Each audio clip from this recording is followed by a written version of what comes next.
Okay. Okay. Hi. Thank you, everybody, for coming today to this event to hear from four leading American national security experts on the Middle East. I'm Mike Mikowski. I'm President and CEO of Jewish Institute National Security of America, and we're hosting this event this morning. Qatar has been supporting radical Islam and Islamic terrorism, as well as extremist TV television show Al Jazeera, and while receiving U.S. support and protection with a huge deployment, U.S. deployment of combat aircraft at the Al Udeid Air Base in Qatar, and for which we happen to be conducting our anti-ISIS campaign. To discuss this issue of Qatar and whether they're a partner or a dubious ally, we have on my left here General Chuck Wald. He's a distinguished fellow at JINSA's Commander Center. He's also former air commander at the U.S. Central Command and former deputy commander of the U.S. European Command. On my immediate right is Ambassador Dennis Ross. He's a consul at the Washington Institute for Near East Policy. He's also former senior director in the Obama administration, the White House for the Central Region, and obviously a leading national security expert on the Middle East. On further to my right, we have Congressman Brad Sherman, a distinguished member of the House Committee on Foreign Affairs and a leading member on all Middle Eastern issues. And we'll be joining in a few minutes also by Congressman Doug Lamborn, distinguished member of the House Armed Services Committee.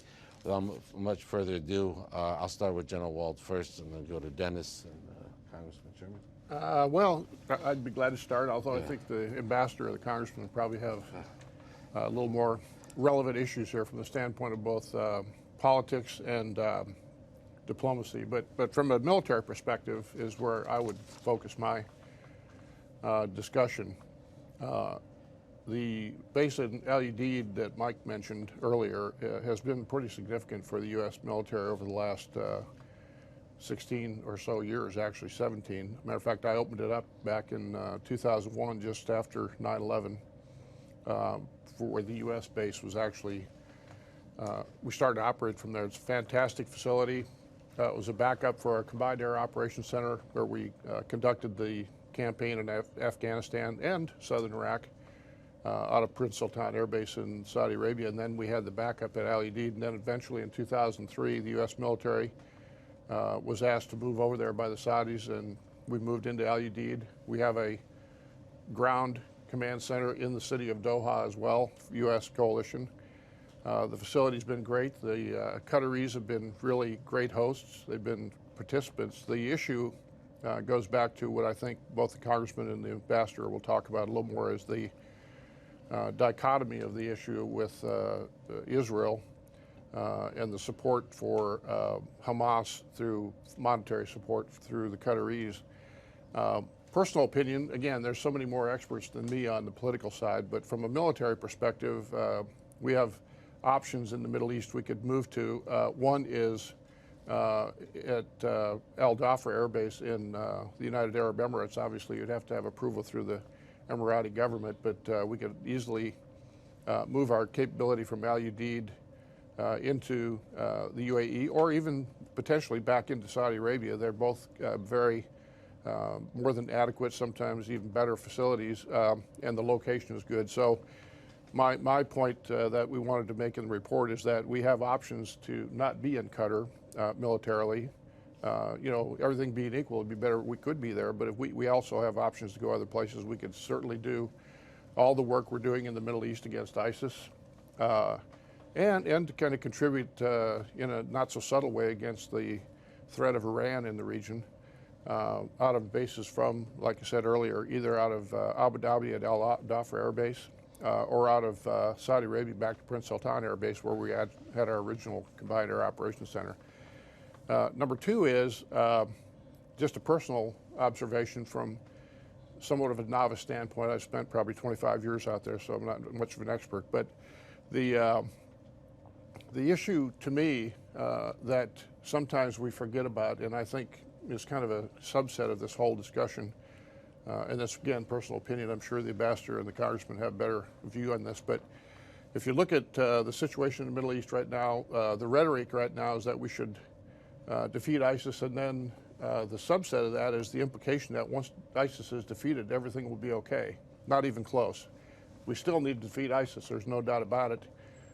And defeat ISIS is still to be defined, because it's metastasized into a bunch of places. But ISIS, then you still have what is the post-ISIS Syria Iraq situation, which we haven't even gotten to yet. And then you have the Iran issue, which is problematic because they're basically the catalyst for a lot of these problems in the Middle East, and will stay.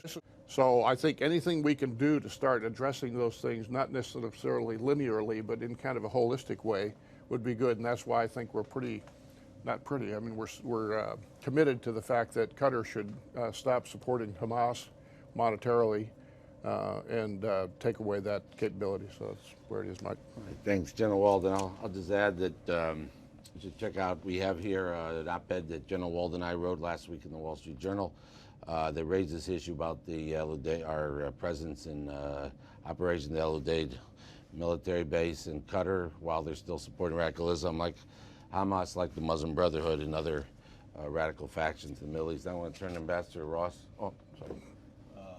I do know votes may come up. Okay, Go sorry. ahead. Go ahead, Go ahead. please, Congressman.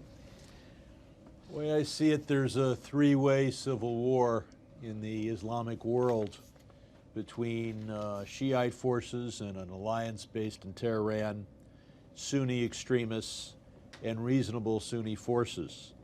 The government of Qatar lives in a dangerous neighborhood, and they've tried to have 1 foot in the extremist Sunni camp and 1 foot in the more reasonable Sunni camp. But you can't be al-Baghdadi and King Abdullah of Jordan at the same time. I've seen gymnasts do the splits. They can't go quite that far. And I think Qatar will realize that that extremist Sunni group in this three-way civil war is on the losing end. ISIS is on the run. The Brotherhood no longer controls Egypt, nor does it have the support that it once had among the Egyptian population. And so it's time to send a message to Doha that financing al-Nusra, supporting Hamas, this is bad for Qatari security.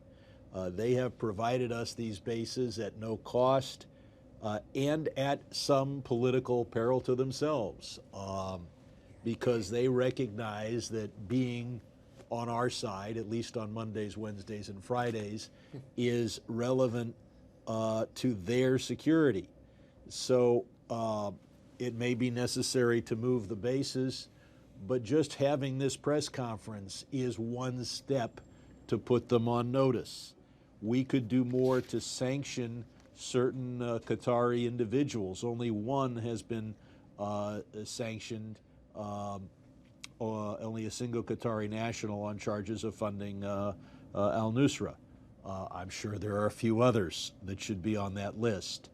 And gradually, the Qatari ruling family is going to have to tell the people around them to stop funding Hamas, al-Qaeda, and the al-Nusra Front, because they can't continue this split. And so it may be necessary for us to change the location of our military base. I would prefer that we change Qatari behavior. And I think the way to do that is one step at a time. And while this press conference is not Rex Tillerson announcing that we're shutting down the military base, it's one step in that direction. Sir Ross. Yeah, I want to pick up on what the congressman said, because I think he put it well. I would reframe it a little bit. Qatar has tried to have it both ways. They wanted to have a foot in each camp because they have presented themselves as being a kind of bridge between radical Islamists and us. They want our base, and obviously we want it, but they want our base because they see it as a way to ensure that we become a kind of guarantor of their security against external threats. But at the same time, they help to fuel some of those very external threats. There's support for the Muslim Brotherhood everywhere, and there's support not just for Hamas, but for the Muslim Brotherhood more generally. Their use of Al Jazeera, which they initially funded entirely, now they subsidize. Al Jazeera provides a platform for radical Islamist views, and even though Al Jazeera likes to present itself as presenting the range of views, by giving a platform to those who don't have legitimate point of views, meaning those who promote intolerance, those who promote violence, those who promote conflict, you give it a kind of legitimacy, and by allowing a kind of constant repetition, it makes it a normal part of the landscape, and it can't be. So the idea that Qatar can have it both ways, the idea that it can give legitimacy to these views, the idea that it provides money and arms to the very forces frequently we don't want money and arms to be going to. We found this in Libya in 2011. There was an effort by the Obama administration, and I was a part of it at that time, to get the Qataris to coordinate with us, to be transparent with us, and they were neither. In terms of who they have supported in Syria, again, it's the al-Nusra kinds of forces. It is the radical Islamist forces. So one way to get their attention and to make it clear you can't have it both ways is to be prepared, if they don't change their behavior, to begin to take steps in a way that demonstrates unmistakably you won't be able to have it both ways. Would we like to have maintain the base we have? Absolutely. But as Congressman Sherman put it, we'd like to see Qatar change its behavior, and they're not going to change their behavior if they think they can get away with having it both ways. It's time for them to know they can't. Excellent. Okay. Thank you. Any questions? Okay. Well then, I think could do the House vote. I guess Congressman Lamborn won't be joining us today. Okay. So thank you very much for joining us today, and we're going to. JINSA, I know Ambassador Ross has a piece coming up on this issue the next couple of days, so we're going to continue to work this issue, and thank you very much for joining us. Bye.